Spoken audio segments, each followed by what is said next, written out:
Hi, people.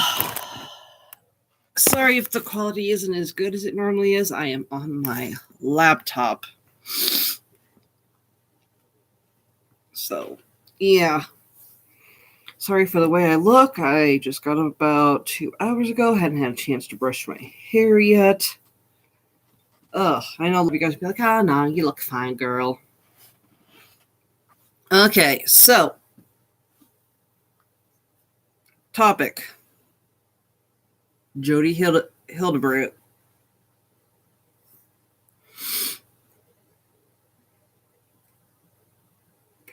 So,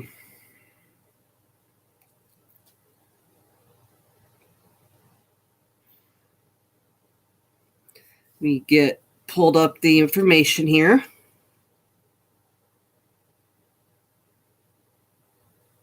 Okay.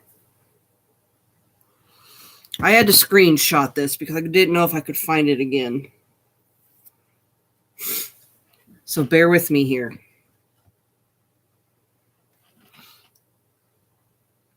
Jodi Hildebrandt information and reviews. Hey, Armageddon. So, catch everybody up. You guys all know about the 8 Passengers family vlog channel.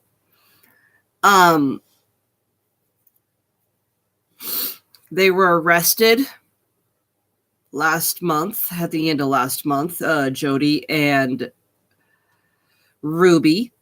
Jodi Hildebrandt was Ruby Frankie's.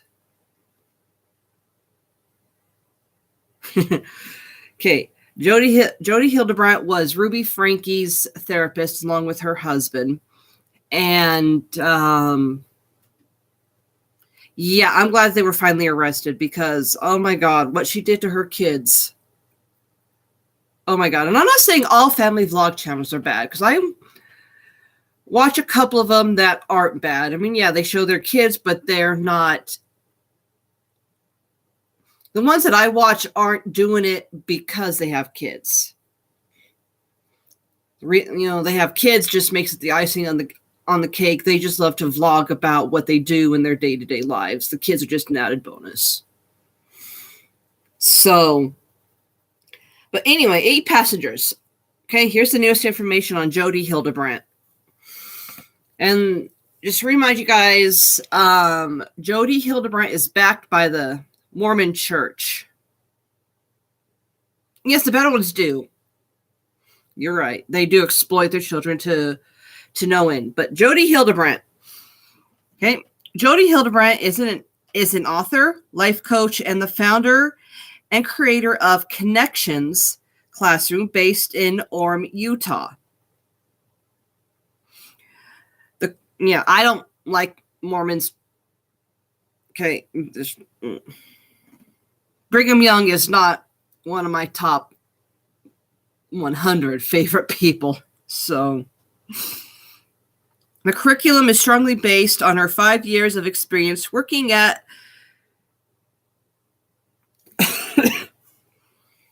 God. Just started, I'm already coughing. Working at Critique Lodge, a drug rehabilitation center that focuses on treating addiction. After leaving Critique Lodge, Jodi designed and created the Connections 101 course, which is a basis for teachings throughout the various counseling programs that are offered through her Connections classroom.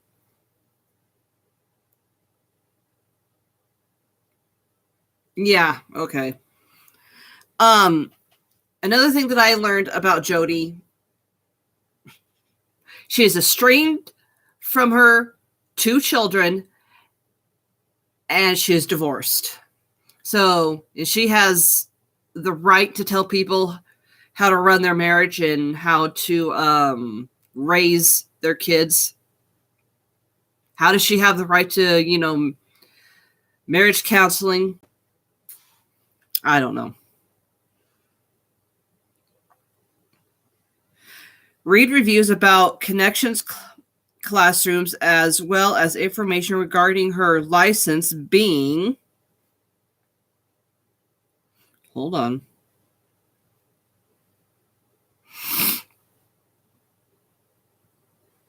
Okay. Read reviews about Connections Classroom as well as information regarding her license being on probation by the Utah Clinical Mental Health Counselor License Board. She has zero clout for being good with kids. Even before all this, yes. She was in hot water even before all this started. I mean, she had a Facebook page, Moms of Truth, Connections Facebook page. She had Connections YouTube channel. Ruby had, the 8 passengers, which she didn't renew the LLC last year because I think she knew that people were starting to get on to her. She knew that her parenting methods people didn't like. The privilege of eating dinner, the privilege of having a bedroom. She said, it's her house, so her kids didn't get the right to privacy. I even heard that that Ruby took the bathroom door off, so her kids couldn't even poop and pee in private. But anywho, the core teachings of Connections is that for a person to achieve true connection with another human being, they must not be in distortion. Distortion is a broad term defined by Jodi.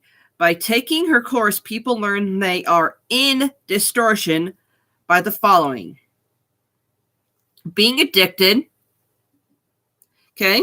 And you could be addicted by your spouse, your work, shopping, electronic games, sleep, social media, driving, receiving compliments, exercise, eating, drugs or alcohol, sex, pornography, hobbies, entertainment. The things you can become addicted to are endless. Okay, so you can become addicted to your spouse, she claims.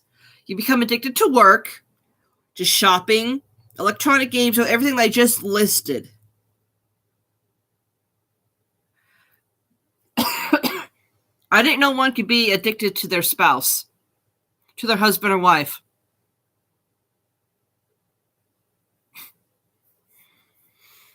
Okay?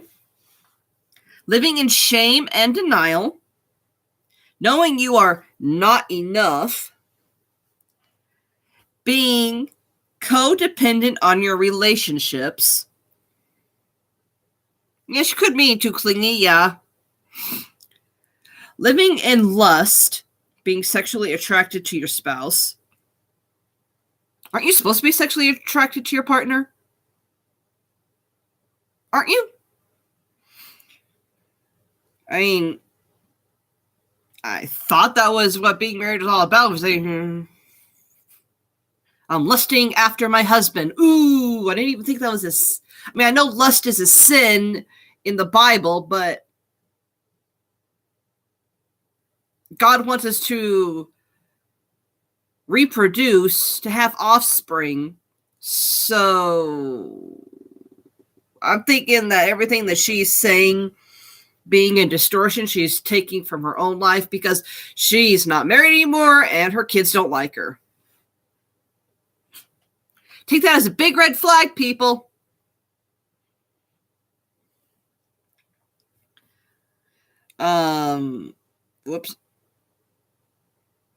Controlling and manipulating others.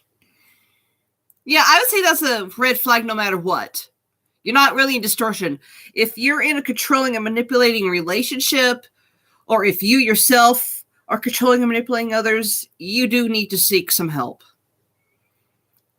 So, yeah. Jodi asserts everyone, and this is bolded and italicized, everyone is in distortion and all experience the above, but she can help you to overcome distortion and live in truth. And by the way, I got all this information from Jodi Hildebrandt.com.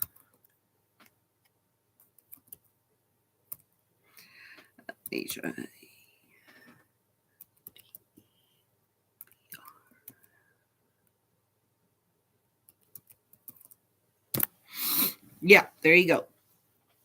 Her ideas of living are in distortion. Exactly. Jodi teaches that 3 core principles must be developed in order to truly connect with anyone and avoid distortion. If you or others do not practice these principles, they are considered in distortion. Boundaries need to be set to distance yourself from these individuals so you are not drawn into distortion with them. These core principles of connection are being impeccably honest. It's basically honest to a fault. Rigorous personal responsibility and humility.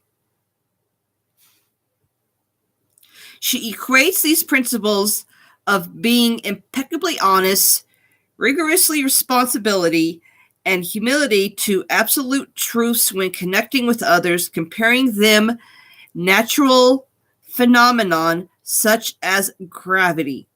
Her stated mission is to spread these teachings to the world so everyone can have healthy, fulfilling, and connecting relationships. She actively encourages you to refer family members to join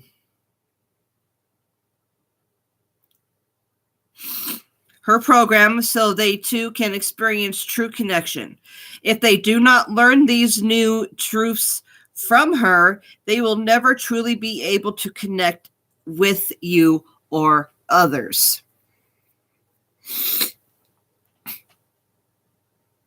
Okay. I mean, she's just crazy, man. But she is well up there in the Mormon church, you know. And like I said in one of my last videos, the Mormon church, I can guarantee, is footing her lawyer bill. So she goes down, I can guarantee you the Mormon church is going to go down with her.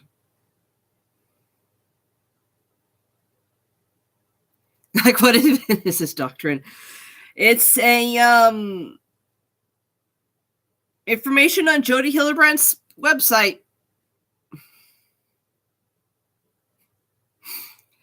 Jodi and Ruby were so stupid that they, for years, left information up.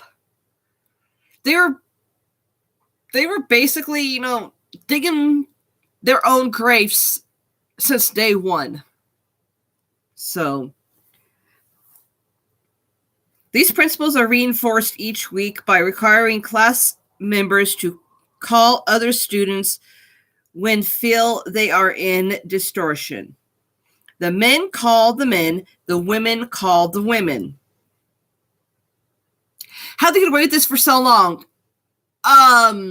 According to the neighbors of Ruby and Ruby's eldest children, CPS dropped the ball. CPS and the police dropped the ball because the children and neighbors that knew Ruby had been calling the police and contacting CPS, Child Protective Services, for a while, and it just fell on deaf ears. When the cops did do wellness checks, the cops said everything was on the up and up, but I know that when cops do wellness checks, they're just checking to see if the kids have any unexplained bruises and if there's food and drinks in the house.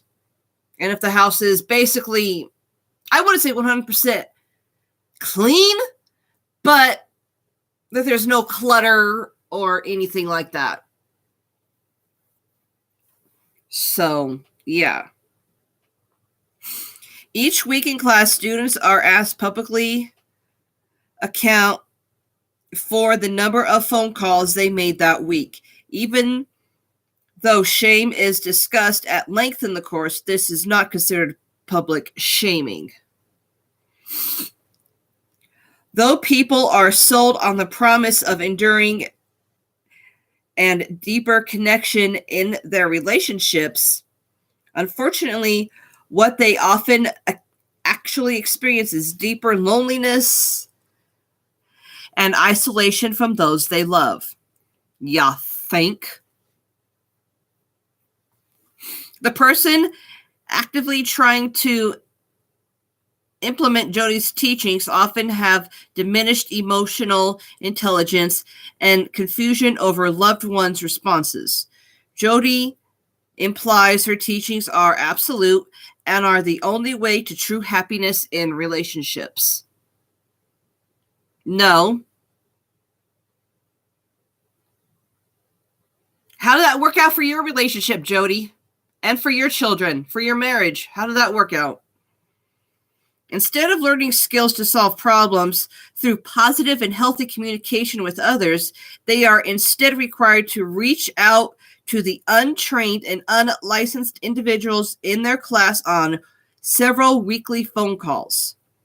Although weekly phone calls are required for the assignments, they often can develop into daily phone calls with multiple people. These individuals develop a bond by sharing vulnerable experiences with each other and validating each other's experience. As they continue these patterns, they distance themselves from their families and build stronger relationships with their connections, and that's spelt this way. God. Hold on. Make sure I'm spelling it right. No, I'm not. Connex.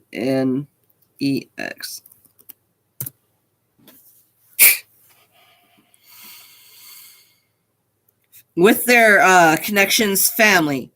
Family and friends are confused about this new term, distortion, and a whole slew of new terminology declared to them to be the only and absolute way to connect.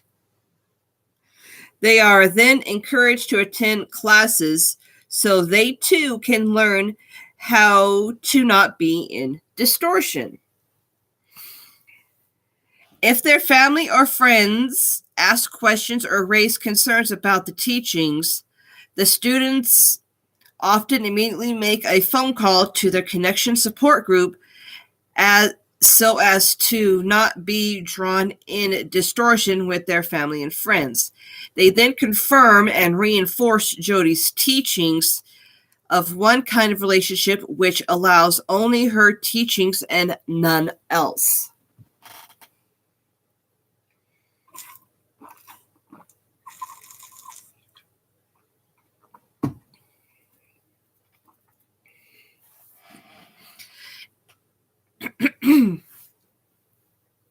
In addition to the Connections 101 classroom, students are encouraged to attend group, which is a weekly meeting with Jodi and other students to discuss in more intimate setting how they were in distortion the following week.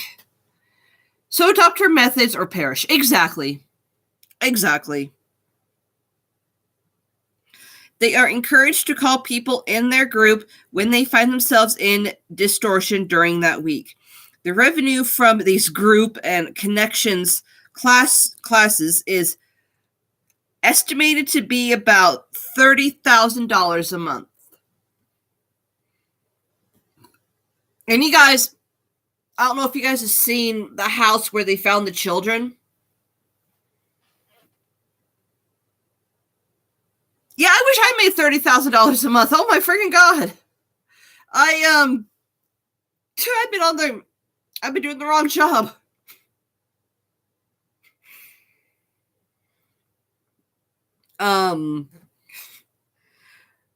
Wow. But yeah, you guys have all, I'm pretty sure you guys have all seen the house that they found the kids in. That was Jodi's house.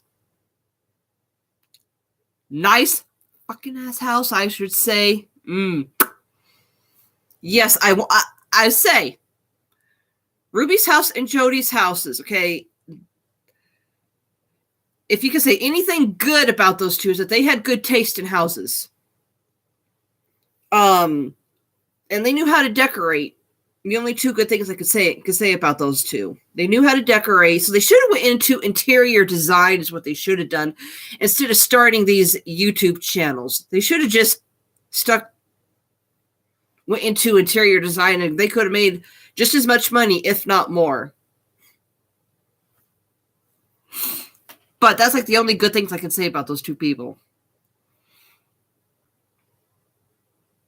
You still wouldn't. Yeah, well, you got to give credit where credit is due. Even the worst POSs on the face of this planet have some good side. I mean, look at Hitler. The only reason he was able to get all those people to follow him was because he was a good public speaker. That was basically the only strong point I could see of him. He was very charismatic. So he knew how to talk to people. And that is a life skill that you just develop as you get older. So he knew how to get people to listen to him. He was a very good speaker. He was eloquent. I mean, a lot of people say, a lot of women said he wasn't very bad looking. So, I mean, he had a lot going for him to get people to follow him. So, okay, and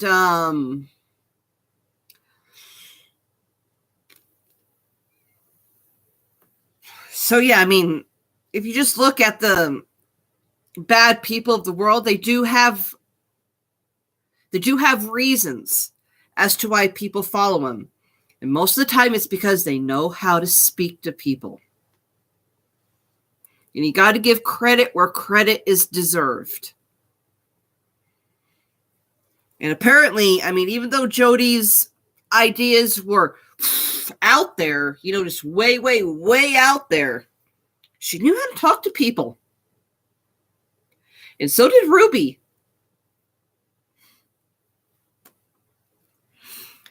Jodi often remarks that and relishes the fact that people either love me or hate me. Well, yeah, who actually loves you, Jodi? Who actually loves you? Find this video and comment down below, Jodi Hildebrandt, when you can have access to the internet, and comment down below, Jodi and Ruby, who actually loves you. I'm curious, because apparently you got the whole world hating you. And like I said before, I'm not saying you guys do not know how to talk to people. I'm just saying who loves you. Because Jodi, your ex-husband apparently doesn't love you. Your two children apparently don't love you. You got nieces and nephews that don't love you. You got sisters and brothers and other family members who do not like you. I hope she never gets access again. All we need is more rhetoric from either of them. Well, I mean, you can't ban them from the internet once they actually do get out of prison, if they ever do. You can't totally ban them from the internet.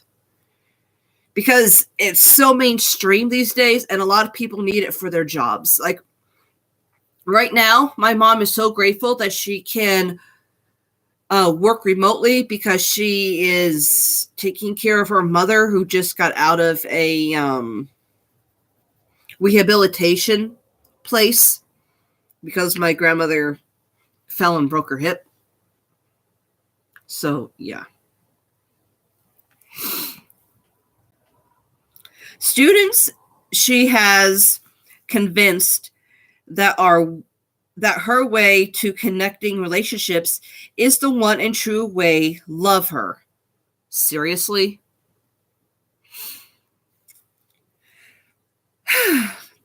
The people that her teachings are being...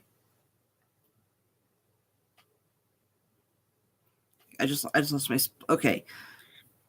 The people that her teachings are being applied to usually hate her.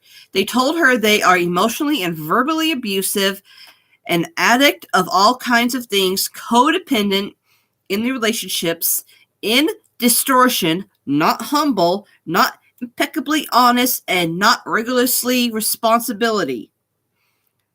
Their spouse, friend, and associates have changed over the course of a few weeks, and they are now the main problem in the relationship.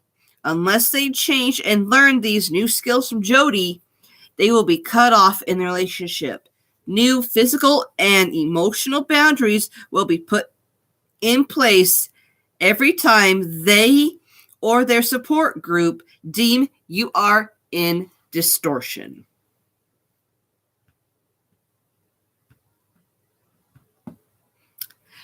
And that was all that I found.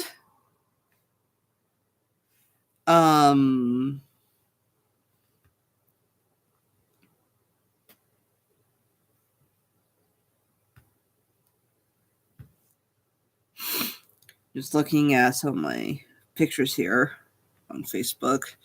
And that was all. I mean, unless there's something new.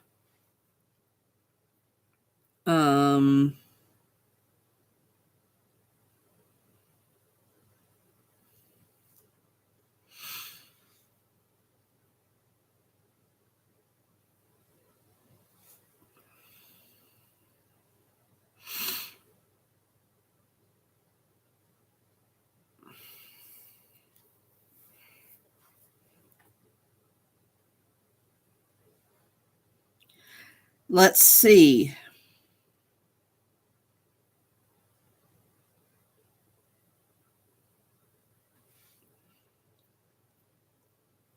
Oh, I guess they're going to need some serious rehab. Yeah. Jodi's lawyer is trying to get her out of prison ASAP. But she's right now, along with Rude, being held without bail. And Jodi's lawyer is the same lawyer that all the Hollywood elite stars get to represent them. So, like I said, Norman Church is backing her lawyer to get such a well-known lawyer. And apparently, I didn't know this, Jodi had a guy stalking her, and she had a panic room. Yeah, they could be anybody could be rehabilitated if they want to change. The thing is you have to want to change. Just like when you start a new exercise routine, you gotta want to change, so you stick to it. When you want to learn, say, like a new language, you gotta want to do it, so you stick to it and you retain the information. Yeah. So I didn't know this. Apparently, Jodi had a panic room in her house because she was being stalked.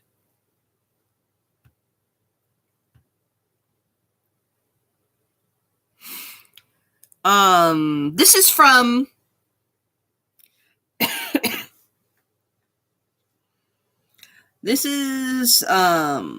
from okay. This is from the YouTube channel Without a Crystal Ball. She also has a Facebook page. Like I said, I give credit where credit is due. This is, Without a Crystal Ball. Go find her YouTube channel and her Facebook page and follow her. She's really, really good. I bet the Panic Room made a great isolation room, dungeons for the kids. Yeah, and I'm betting that's I don't know exactly where they found the kids, because I know that the house that they found them in, which was Jodi's house, had a basement, and in the basement is where Jodi and Ruby would film the Connections YouTube channel. But I doubt they would have the kids tied up downstairs, because they had them tied up and they had them duct taped and everything is how they were found. They weren't feeding him or anything there towards the end. So it had to be upstairs. I mean, the panic room could have been upstairs, and the kids could have busted out of the panic room.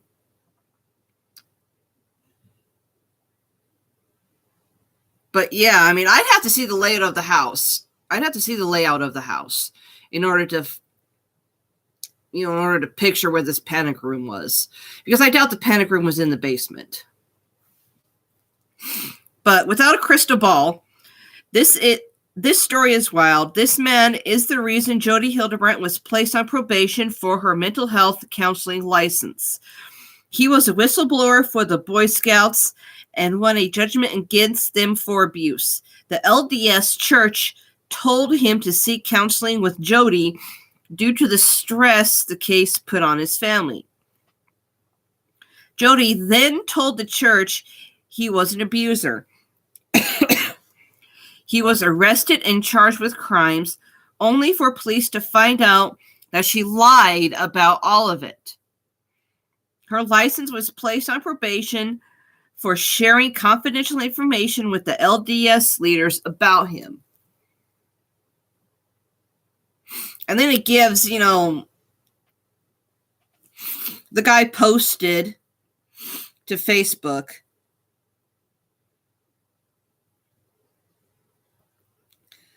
everything that Jodi did. And you guys can go to, let me get the oh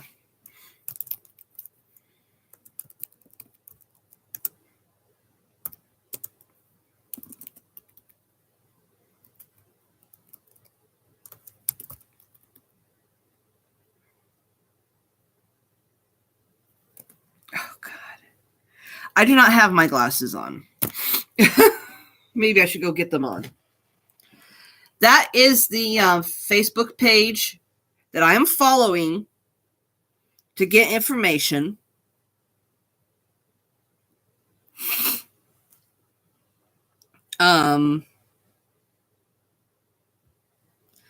But this guy's, I'm not going to say this guy's name. I mean, even though it's posted, it's out there for people to find easily. But he says, hello, Facebook. Years ago, I was recently married with 2 small babies attending BYU. In case you guys don't know, BYU is Brigham Young University. It's in Utah. Okay. I had just changed the statute of limitations. Okay, I just changed the statute of limitations in Idaho for child abuse, allowing victims to come forward, where I spoke with the governor at a press conference as he signed the new laws. Then I moved to Utah. I'm going to go grab my glasses because, oh my freaking God, everything is getting blurry.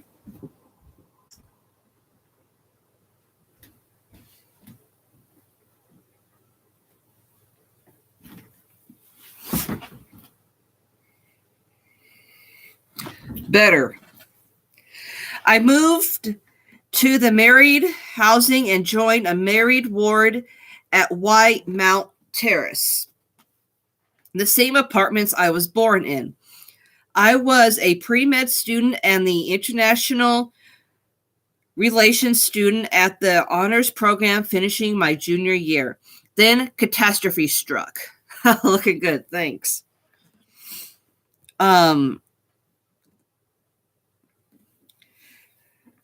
Within months, I was single, not allowed to see my children, kicked out of school, not allowed to go to the temple anymore, so deemed unworthy and treated like a danger.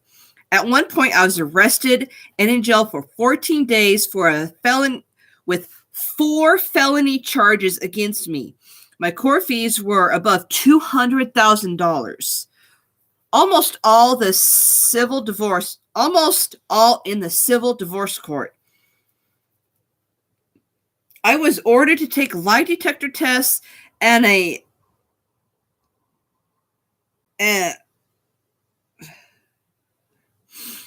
Basically, it was just ordered to take tests, and I had a 500-page rap sheet at the BYU honor code office.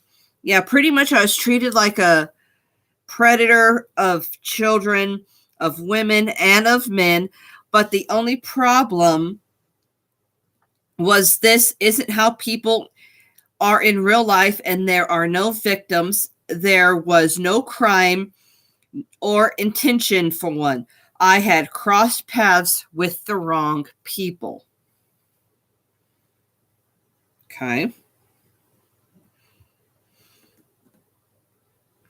Like 9 months before it began, my then wife and I had just finished a settlement with Boy Scouts of America. So we had money, and we were recommended to take marriage counseling.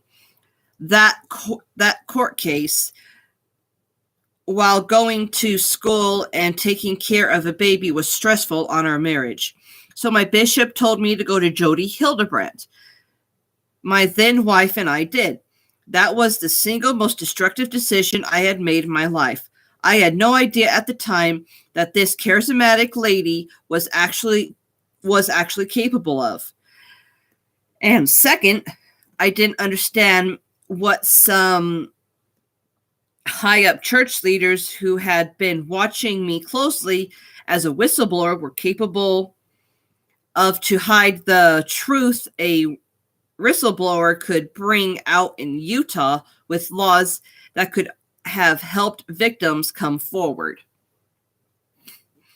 I'm not going to go into my whole story here, but Jodi Hildebrandt was deeply embedded in the Mormon Church with some leadership and was the main cause of the divorce with my ex-wife.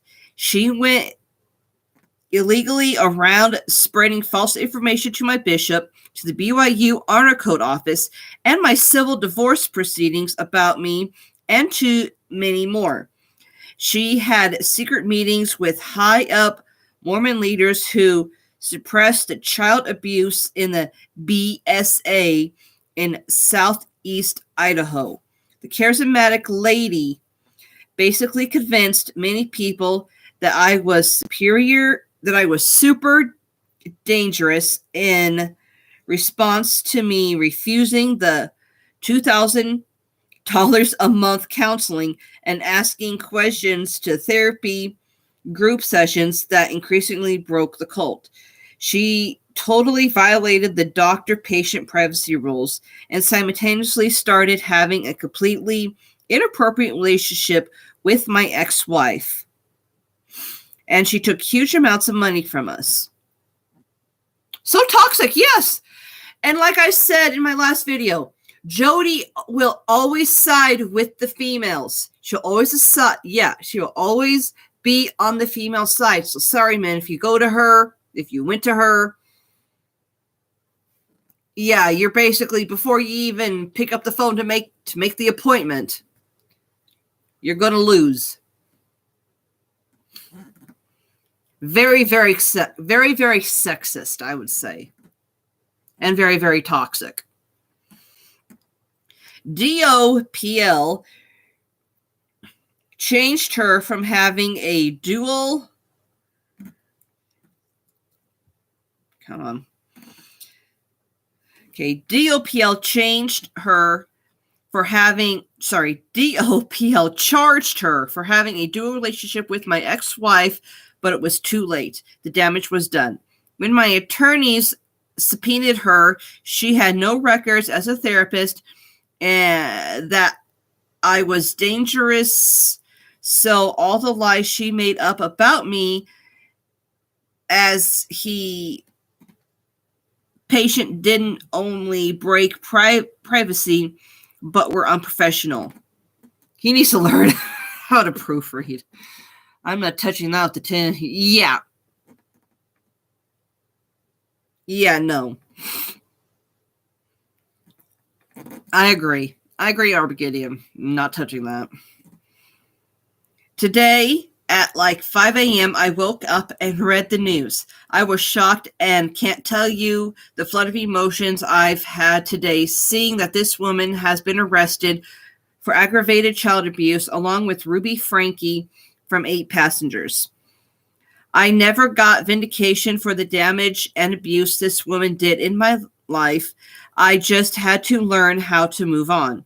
I never thought I would get vindication in this life, but now all these public servants and church servants who hurt me under this woman's lies and deception will realize they were on the wrong side.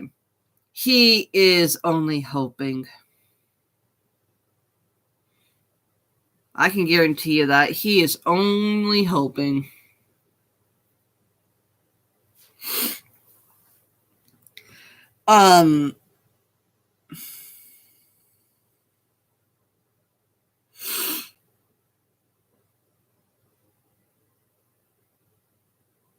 They followed a truly violent cult leader instead of me. I always told the truth, no matter how ugly or what I was up against. Shame on all of you who ignored the truth and followed this lady until I thought I was going to go crazy. Shame on all of you that thought she was cool and helped do her bidding in the popular and easy way, the way of the new righteous. The people, the women, this woman, learn how to read. This woman is an absolute child abuser. She is a complete psychopath, and her body count of people's lives she has destroyed dwarfs any of the abusers I have known, which says a lot being me.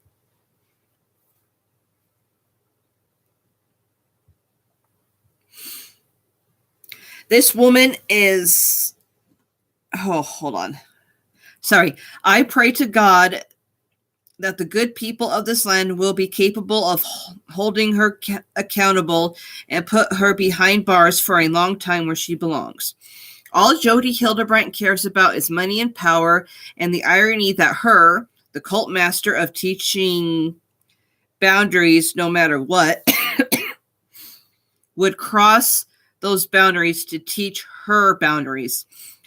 That she would do this to children is just unconscionable. Yeah. Bad medicine. Me no likey. Me no likey her.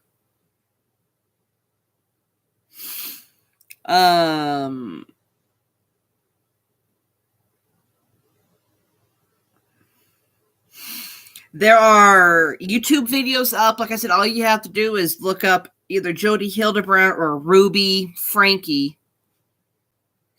and you can find lots of information about them right now. And every day, more and more shit's coming out about these guys. More and more people are starting to talk. Yeah, it's a very do as I say, not as I do style. Yeah. Basically, that's what I'm getting to. Jesse Hildebrandt speaks out about Aunt Jodi's arrest on felony accounts of child abuse. You guys can go and watch that channel. Watch that story. You can easily find that on YouTube.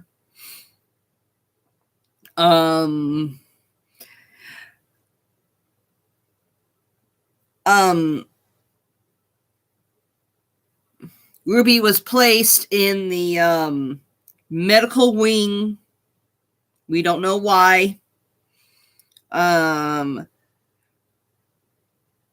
So Ruby was placed in the medical unit, and Jodi, almost from the time she got there, had medical problems to the point where she had to be transported to the hospital. And this is funny. Post down in the comments, or if you're here in the live chat, how many of you guys know what a fucking mugshot is?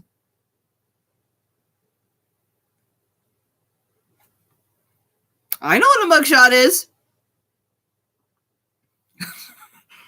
Ruby had the audacity to go live or make a video and ask her viewers, what is a mugshot?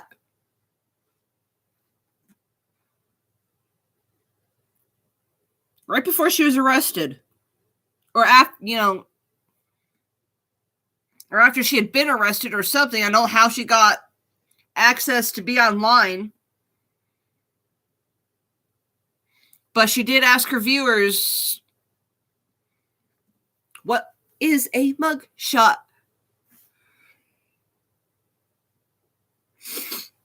So, yeah, she had. Yeah, I mean, how far under the rock do you have to live to not know what a friggin' mugshot is?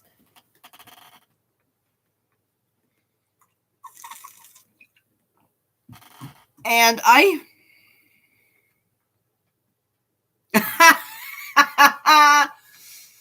can guarantee you she's going to find that out real quick once her fellow inmates learn what she is in for. Because if there's one thing that is well known about the prison system, whether you're in the female prison or whether you're in the male prison, is that they get wind that you hurt children, you are basically dead. And they won't kill you. They won't kill you. They'll just make your life living hell to where you want to end your own life. So yeah, those two, I know they're going to be sentenced to prison for a long time. So they're going to have a rough life.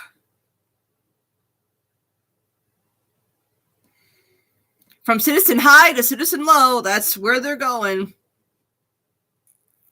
And if they think they're going to get any special treatment because I'm Jodi Hildebrandt, I'm Ruby Frankie. No. I had this many followers on YouTube. No! They don't give a shit. Oh my God, yep. And I know that last Friday, the court system got overwhelmed.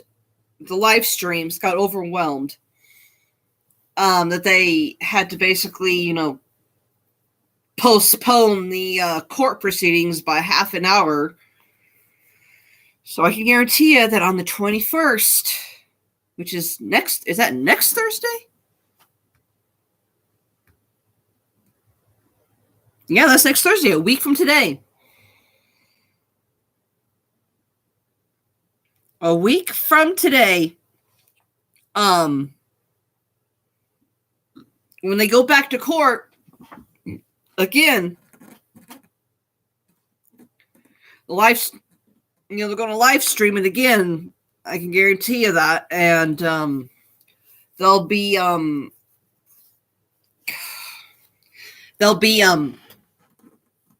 yeah.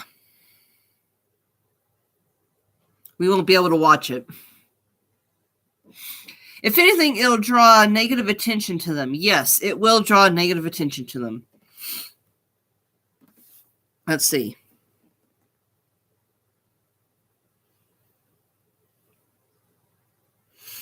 Apparently, yeah,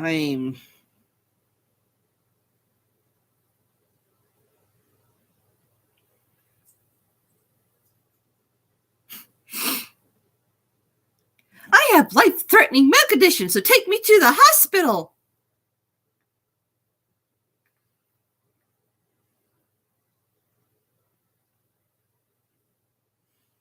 Anything to get out of there. I mean,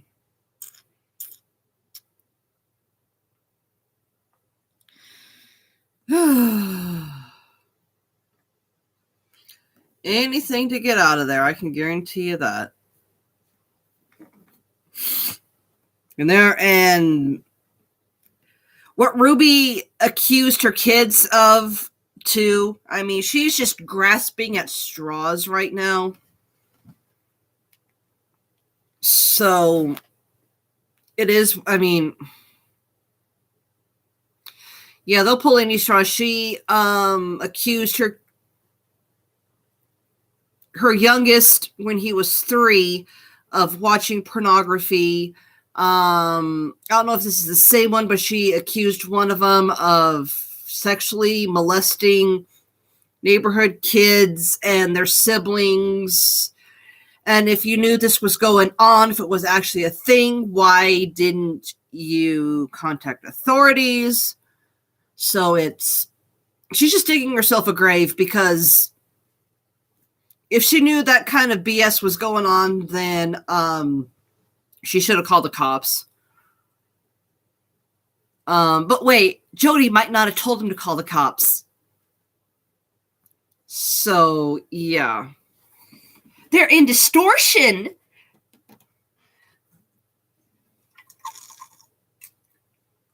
So, yeah. That's probably what she told him. Probably what Jodi told him when she said, "Oh, my kids are touching each other." Well, they're in distortion. Don't call the cops. Yeah. And like I said, there's a lot of videos out there that people have downloaded before Jodi took them off. And a lot of videos that Ruby had with the 8-passenger series that people were just downloading every day, especially the, really juicy stuff. Pulling my audience real fast here. How many of you guys would expect a 6-year-old to make their school lunch every single day?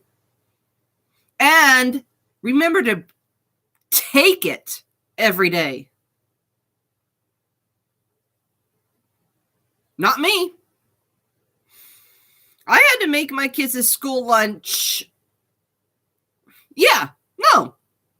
I had to make my kids' school lunch, right up until they were about in 5th grade was when I started letting go.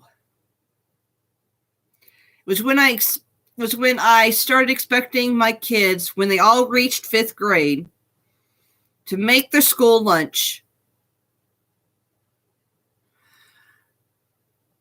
And to remember to but I would always ask, did you put it in your bag? I can't tell you how many times, even in 5th grade, that I would have to go up to the school and drop off their lunches still. I mean, even I'm human. I would forget sometimes when they were younger, to put it in their backpack.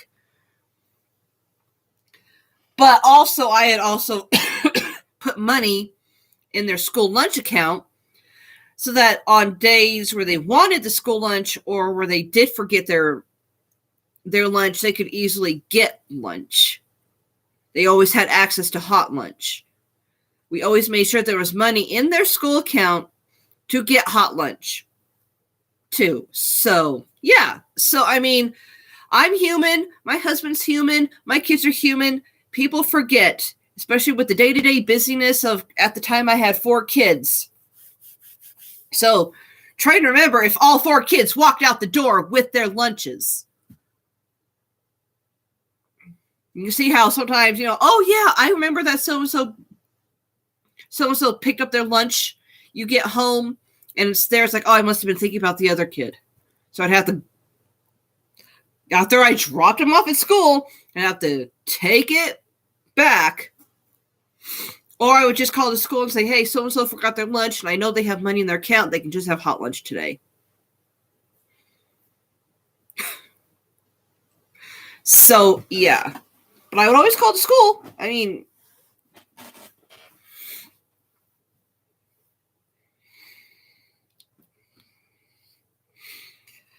okay, well, I have been on for about almost an hour. Good God, 54 minutes.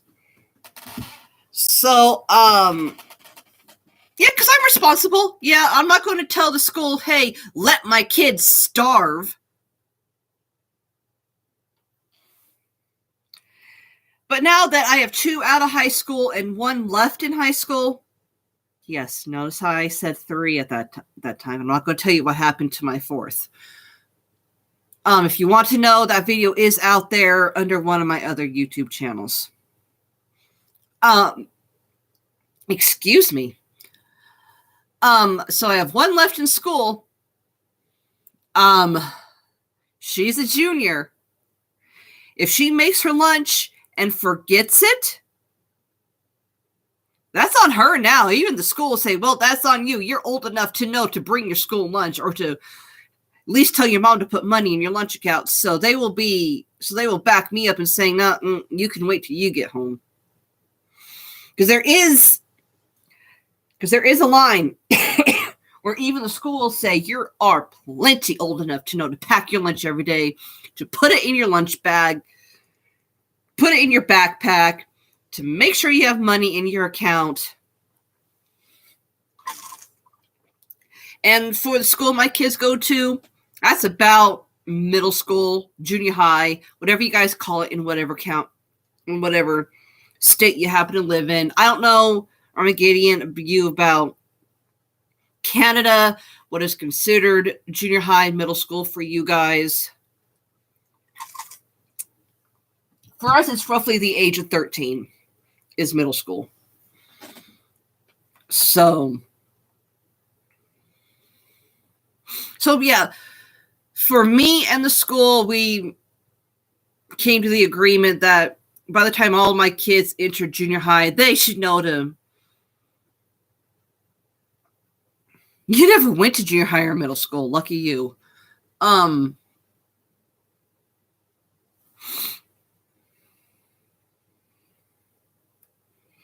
I don't know what you guys would call it up there in Canada. But yeah, I mean, the teachers would even say, you are in 7th grade. You should know to turn in your homework by now. You should know as soon as you get home, you need to do your homework. You should know that by the time you should know to pack your lunch every day and to bring it every day. So, I mean, yeah. Because even the schools told all the kids, when they were in 5th, 6th grade, that by the time you get to junior high and high school, mommy and daddy ain't going to hold your hand for you, and neither is the school. So, but a responsible parent still will make sure there's money in their school lunch account. You did your homework during recess. Smart boy.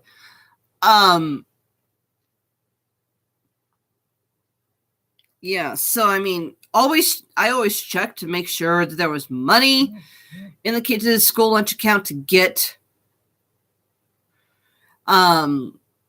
food.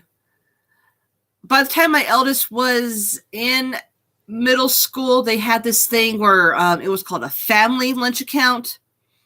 The children had their separate lunch accounts, and then there was a family lunch account that I could put money in where all the kids could access it instead of individualizing the money. I could just put in, say, like $50 into the family account, and then I mean, they would send home a note. At the time, they had to send home a note because they didn't have text messaging set up yet. But now they have this thing called Infinite Campus, where I have to, where me and the kids have to check it every so often to make sure that there's money in their lunch account, which, thanks to COVID, schools are doing free lunches right now. So, and they have been since 2020. And I know that in 2020, they would drop off school lunches. They would drop off lunches to each house in 2020. Then when they went back to school in 2021, they had free lunches. In 2022, they still had free lunches. And this school year, they're doing free lunches. So I don't know how long that's going to hold. How long? I mean, if they're just going to end it after the school year or what. But so I'm not complaining. My kid doesn't have to remember to pack a lunch every day. And I don't know if it's just all of the U.S. that's doing that or if it's just certain states. So, but I know that we don't have, I'm not saying we don't have COVID here in this state or any form of it, but I do know that it's low. So, but I did hear that there is a new strain out there, and rumors are circulating that we might have to go back into lockdown in December. But I think they're just trying to scare people. And I understand masking up during the winter. But, yeah. To me, COVID is just going to be one of those things that, just like the flu, more prevalent during the winter than any other time. Talking too much, I'm starting to cough. Sweet, I know where I'm crapulous today. Yeah, come down, and just say you know a certain student, and you can pay the adult lunch fee. It's fine. It only happens when I talk for a long period of time. So, yeah.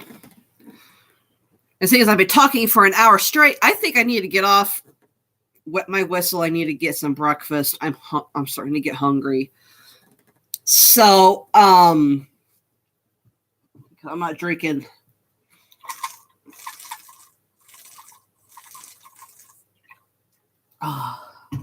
Actually felt better. I'm just teasing. Yeah, no. I caught COVID last December, so almost a year ago, for the first time. And I was only sick for about 4 days. And the only thing that I still have my sense of taste, never lost my sense of taste, never lost my sense of smell. And the thing that I had from it was a freaking terrible headache. And I was extremely tired. That's it. Headache and fatigue. Never lost my sense of taste or smell. Now, my kids have had it a couple times, and my husband has had it 3 times. My husband has had it 3 times, and I think that he caught it in November of 2019. We didn't know what it was. It was just mysterious illness that went around his workplace. Everyone was dropping like flies there. And my husband happened to catch it. He was sick for I'd say about a week, 5 days. He got over it. The only thing that he remembers from it, catching it the first time, was that he just felt fatigued and he had a little bit of a headache. That's it. Never lost his sense of taste or smell. Second time he caught it, he lost a little bit of his sense of taste and smell, had the headache, and was fatigued. And the third time he caught it was the day after I caught it, and he said he only had the headache and was fatigued. Oh, and he had a little bit of a cough too. I never had a cough. My son never caught it. My son hasn't caught it yet. Thank God. My girls have once. So, yeah. But other than that, my youngest lost her sense of taste and smell, and so did my eldest. And it took them a while to get taste back. They said everything tasted like, had like a metallic-y taste for a while. Made them not want to eat. But other than that, COVID hasn't been that bad where I'm at. I know it's been worse in other places, but where I live, it hasn't been that bad. Okay, I'm going to get off of here. I got to babysit this afternoon, too, so I got to get the stuff done around the house I need to get done before I leave. I need to hop in the shower, maybe. My hair doesn't look too bad. So, yeah. Thank you all for joining. As always, when there's new information, I will hop on. So make sure you click that bell so you're notified as to when I go live, because there's no rhyme or reason to my schedule, and there never has been. And I doubt there ever will be. Okay, guys? Catch you later. Peace out. Love yous.